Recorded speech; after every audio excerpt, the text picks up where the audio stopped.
Well, I was watching the latest Jewels of All Crime podcast episode on YouTube, and she referred her viewers to another podcaster named What's the Obsession.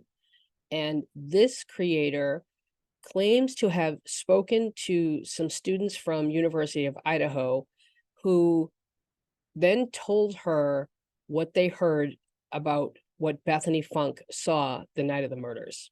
So, since I have not spoken to her myself, but I have heard this story about Bethany Funk's experience in those early morning hours of what she saw and what may likely be the exculpatory evidence that Brian Koberger's defense team is referring to, I'm just going to have to tell the rest of this story in terms of saying, and the story goes, because I haven't spoken to her myself. So the story goes like this. Bethany, looking out the window of her bedroom, which is this bedroom right here, if you've seen the 360 tour of 1122 King Road, the bedroom is labeled 1A. So if you're looking out Bethany Funk's window from her bedroom, now note that her bedroom is right beneath the living room. If she were in the other first floor bedroom, bedroom 1B, that would be right below Xander Kernodle's bedroom. But the bedroom Bethany Funk was in was 1A, so she's looking out the window from the first floor that is beneath the living room of 1122 King Road. While looking out that window, and I know that this could be a little hard to understand, but just bear with me. I've been trying to visualize it and I'm trying to map it out for y'all. She saw him walking more or less diagonal across the parking area that is in front of the house, that is, outside of her bedroom window and the other first floor bedroom window. But she saw primarily the back and some of the side of his body as though he was walking towards Queen Row. And guys, we have to remember it is very dark at this time of night here. And by the way, who is he in the story?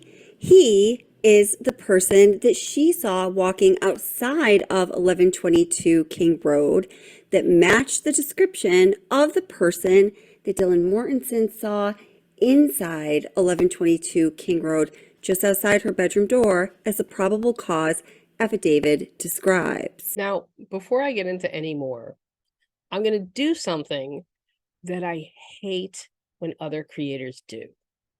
And I'm going to do that I know something you don't know thing.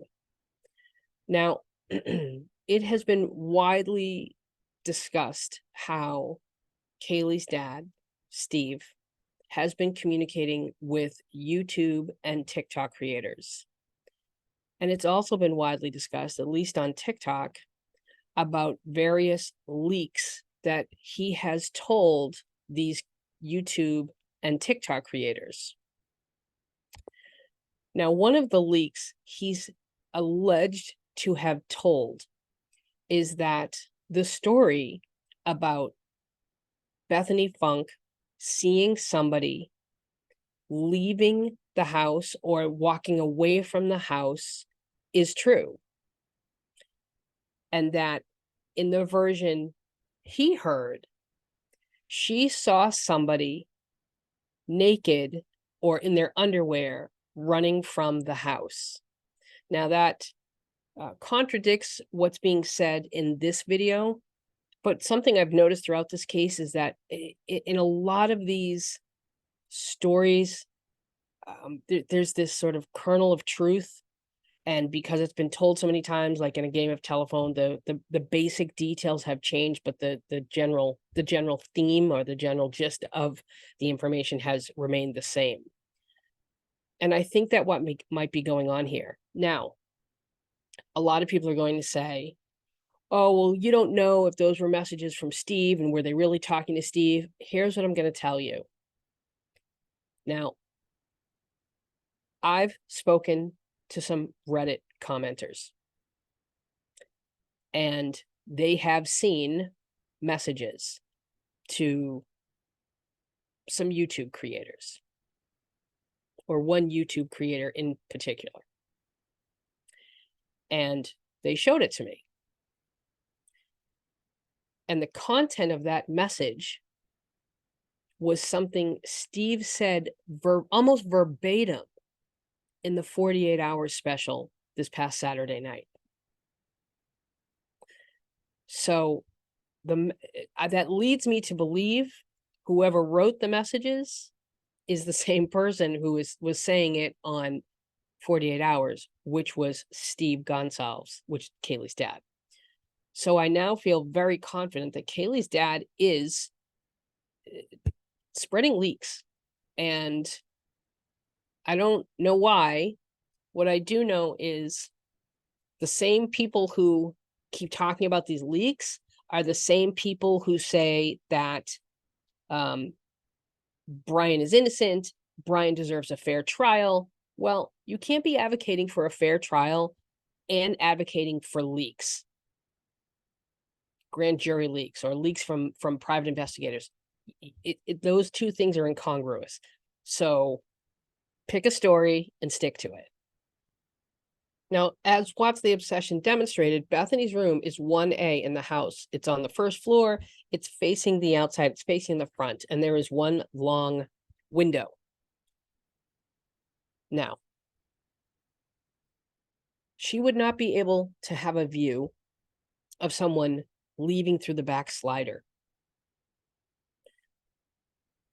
I'm not sure that Brian did leave or go across, what did she say, go across to Queen Road or down that street in front of the house.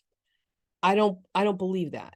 But I do believe that he left the house and went to the back parking lot that's behind that line of trees behind the house. And I do believe that Bethany probably saw him, but this is how I think she did it. Now, the first thing I want to point out here, for those people who say he must have been in the house to know the layout's very confusing. The layout really isn't that confusing. It just looks confusing. But this is an interior sort of virtual tour of the house. And here, this is the sliding door. And here's the kitchen, as we can see. So he comes in through the kitchen. Here he is at the entryway. The stairs are right there. He didn't need to know the layout.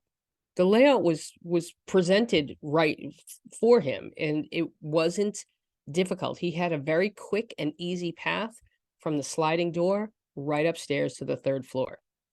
But that's not the part I want to talk about. Now here, this is the staircase from the first floor to the second floor. And so I could see Dylan and Bethany texting during the murders. And after Dylan sees somebody leave, I could see her texting Bethany and saying, there was just somebody here. Do you know who that is? Et cetera, et cetera. And Bethany could have looked out her window, maybe, and maybe saw somebody walking to their car. That doesn't necessarily mean it was somebody associated with the murders. But since Steve is saying that Bethany did see someone run from the house or did see someone outside the house running in underwear, what I think is more likely is Bethany came up these stairs and to go to Dylan's room. Nope, sorry, that's Dylan's room. Bethany came up the stairs to go to Dylan's room. And when she did that, she had a perfect view of the sliding door. So if she came up those stairs, so she comes up these stairs, goes to Dylan's room, she's standing at the foot of these stairs, and the sliding door is right there. She would have a perfect view of the sliding doors. So I suspect that Bethany came upstairs. That Dylan sent her a text that Dylan was nervous. She was like, what was that? I don't know what that was. Dylan came upstairs because of the noise.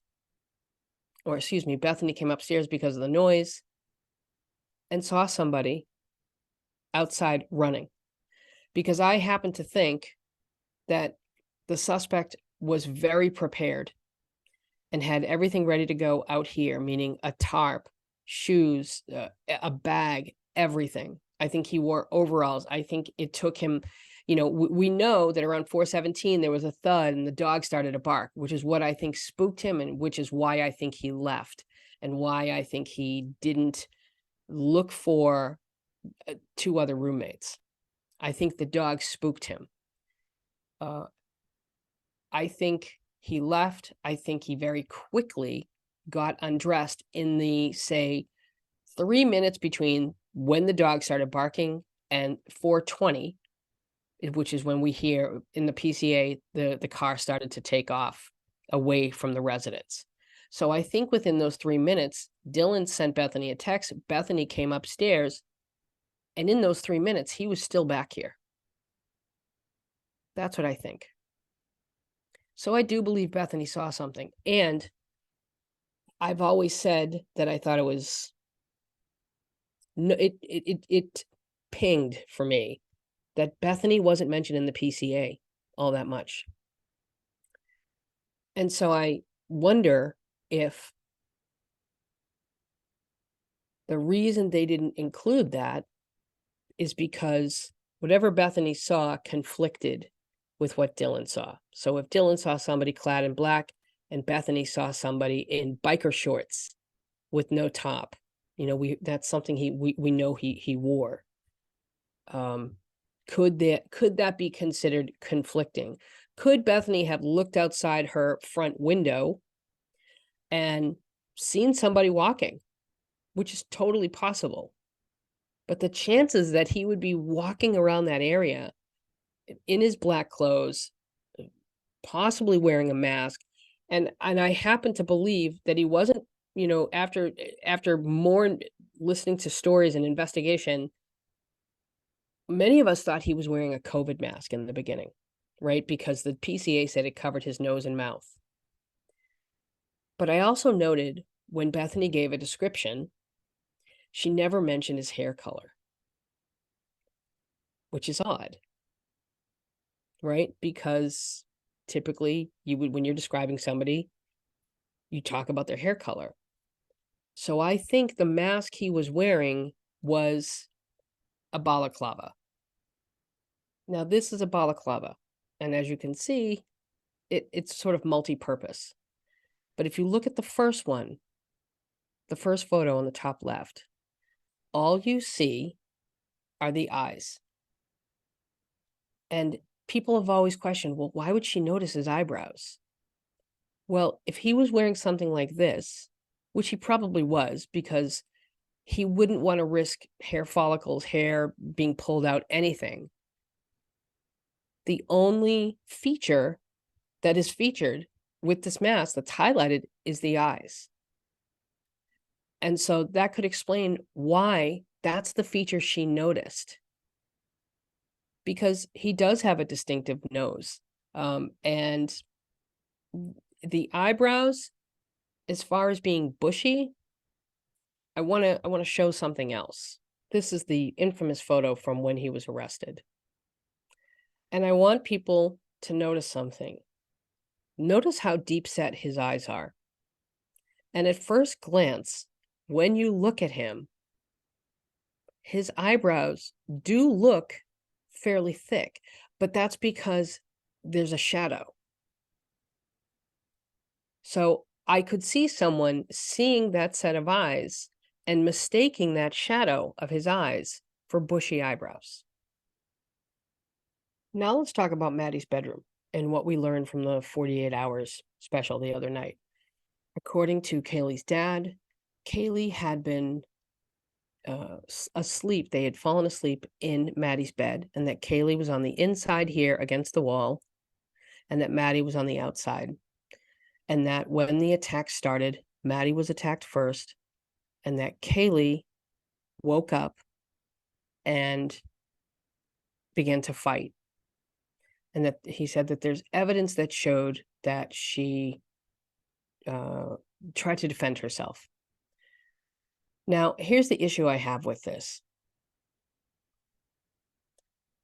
Brian's what? About 6 foot tall to 6'2". If he comes into this room, right? Look at that room. So the room, here's the doorway to the hall. Here's the room, the foot of the bed. Here's the side of the bed. There's not a lot of room there for a 6-foot person to be able to adeptly stab 2 people in a bed. Just because of how he'd have to be leaning over, how he'd have to be, the position he'd have to be in, and the lack of balance or coordination that could be involved. Now, could he stand at the side of bed and attack Maddie? Probably. But he would then risk waking Kaylee. And what I'm seeing with a lot of people who are talking about this part of this revelation, what I'm seeing a lot of creators say is, well, if Kaylee fought back, there must have been more noise. And it just really always feels like a lot of the evidence that we when we go over it, we find a way, not we, other people find a way to hone in on evidence that supports their belief that the roommates were involved, or that the roommates heard and didn't do anything. And the amount of people who don't seem to remember what it was like to be a 19, 20-year-old kid, let alone a kid in college, let alone a kid in college in a party house, is how unfazed you are by certain noises. You know, we were never told when Dylan said she thought she heard Kaylee playing with her dog, what did that mean? Did it mean she heard rustling? Did it mean she heard barking? What did that mean? We don't know. So, even if they did hear noise, right, and they didn't do anything, people need to be reminded they still did not commit this crime, that they have been cleared. And even if they didn't call the police after they saw someone leave their house, even if they didn't, they still did not commit this crime. It still wouldn't occur to them that a quadruple murder would have occurred in a town where the last homicide was 7 years earlier. So people need to stop applying hindsight bias to the situation, because I think it's muddying up their views and opinions. That said, so I don't think Brian was standing here. I think Brian came in that door and crawled up between them. And then that way he could incapacitate one while attacking the other. And when he was sufficiently done with attacking one, and that person was then incapacitated, he could turn to the next person and then crawl right back down where there's no blood here. There wouldn't be any blood here. Maybe some here. None here. Maybe some on the walls. He could crawl right back down and go down that hallway and down the stairs. And that means that it is possible. There is a way that he could have done this where there was no noise, because he could have incapacitated one by covering their mouth while attacking the other. So I just wanted to float that theory out there so that people could keep that in mind when they're talking about this and thinking, well, there must have been more noise and they must have heard something. So that's what I have for today. I will post again, hopefully this week, if not definitely next week. And if there's something you want me to cover or you want me to look at, just send an email to characteranalysissubstack@gmail.com, and make sure to follow me on TikTok and Instagram at mycharacteranalysis.